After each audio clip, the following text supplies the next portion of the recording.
to bring in Brian Sobel because, Brian, there's also another important angle to this, the political angle to this. You're our trusted political analyst, and I want to start by pulling up this tweet. Axios reports that WinRed donations platform used by Trump 2024's campaign and other Republicans was hit by an outage as Google searches for Donald Trump donation site, and other related searches spiked in the wake of this verdict. It sure seems, Brian, like this verdict is hitting the Trump campaign's wallet in a positive way so far, is it not? Absolutely. A lot of people, Austin, who are Trump backers, believe that this was a sham trial, unfair to the former president, and they're going to let their wallets do their talking. And so Trump is going to make, or his campaign, a great deal of money from this verdict. And when we talk about money and we talk about fundraising, we actually heard that Trump was attending a fundraiser just shortly after the verdict was reached. This lends itself to a message that the Trump campaign, I believe, has been trying to send throughout the course of this thing. They're going to operate business as usual outside of these legal issues, aren't they, Brian? No question. The campaign goes on. They've worked every angle.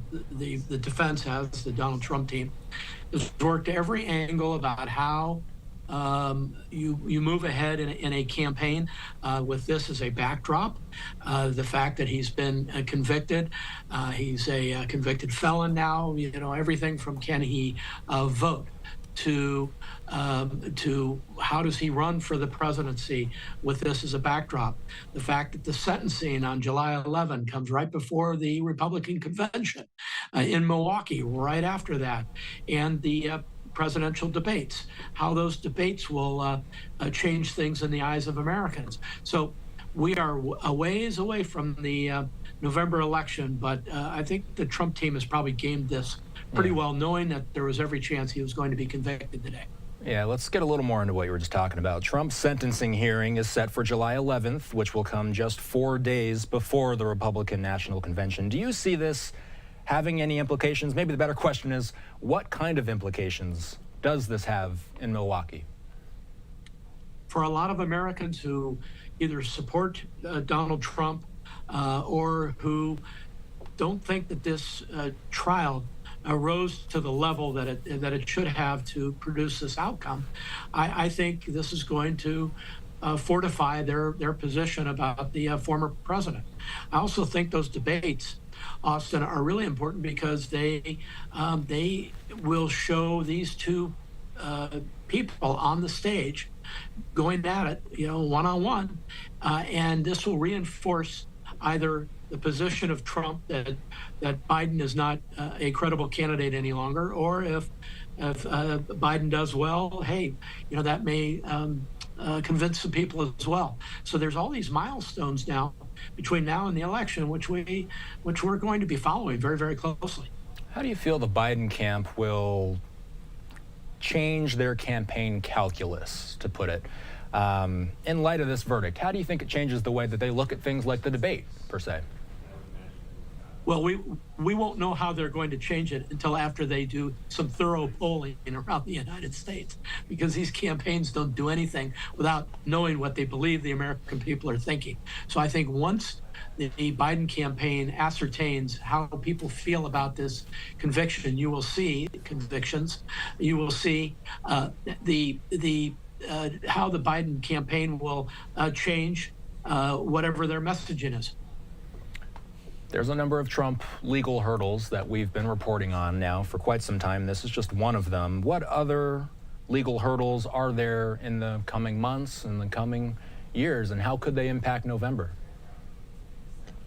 To the extent that people say, hey, this is one of four, there are three more out there, this is going to be a steady drumbeat through the next presidency if Trump is elected. We don't want to see that, maybe some people would say. Others will say, hey, all of these things are an attempt to keep Donald Trump from becoming president again. And so I think it's going to come down very much to the independents and to some people, voters in the middle, both Dems and Republicans, who may be the final determinant in this race. And I think there's, this is a momentous moment in American history, and I think people are taking stock of it tonight, to be honest with you. And I think we're going to start seeing various emotions coming out over the next few days, and some history playing out.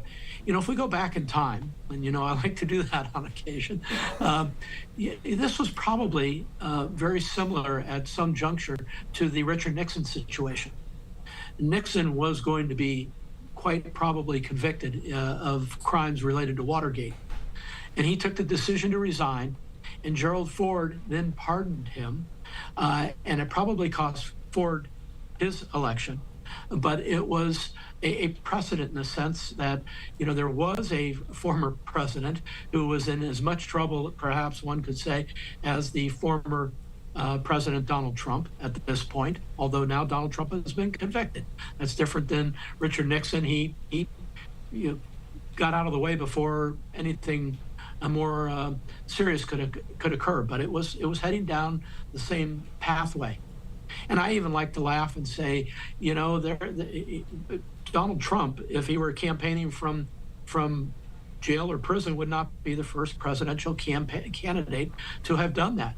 In 1920, there was the socialist nominee, Eugene Debs, who ran for president like 5 times, who campaigned from his cell for president. So, history is an interesting thing to look at, but this one is one that will set a new bar in American history without any doubt and without any humor attached to it.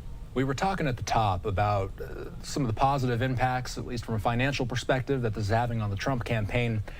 As you've been reading some of the reactions to how this has all gone down today, have you seen that Trump's support base has reacted negatively at all to this verdict?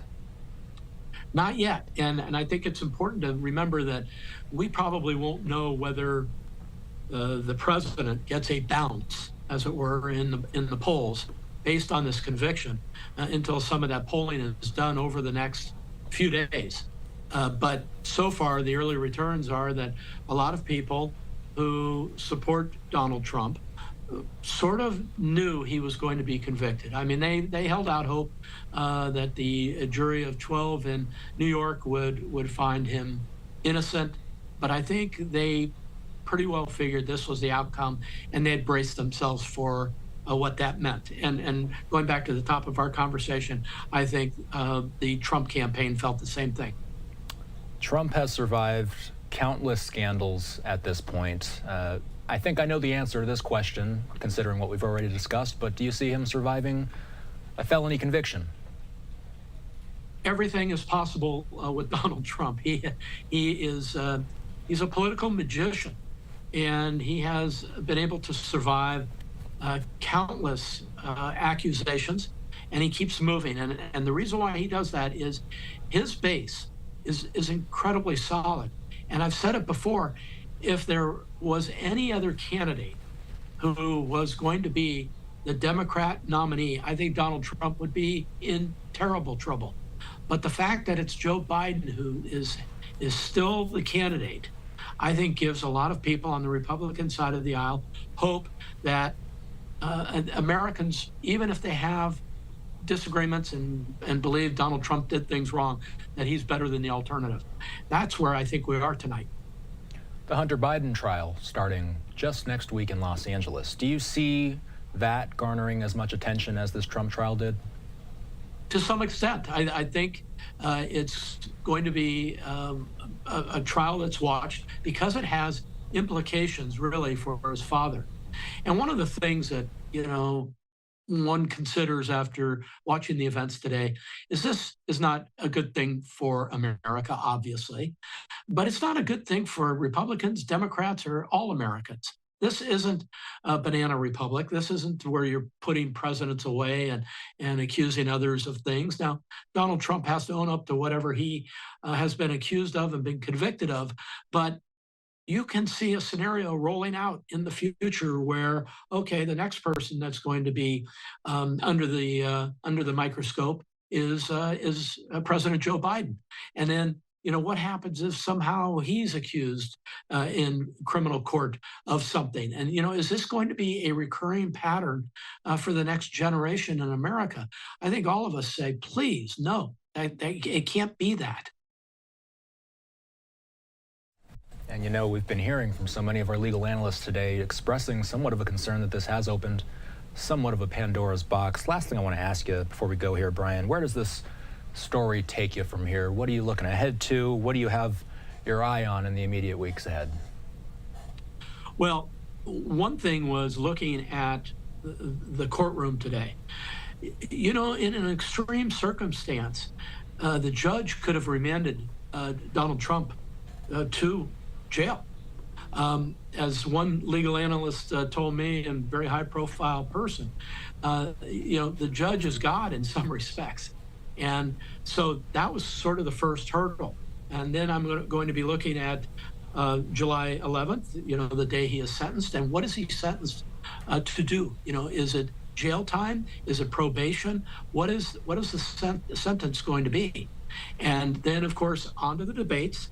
And one of the debates will occur before the sentencing, which is an important thing, and then the conventions, and then there'll be a lull, and then game on for the November election.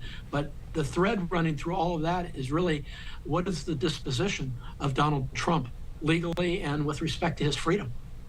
Brian Sobel, as always, your analysis is much appreciated. Take care and have a good rest of your night. And you too. Take care.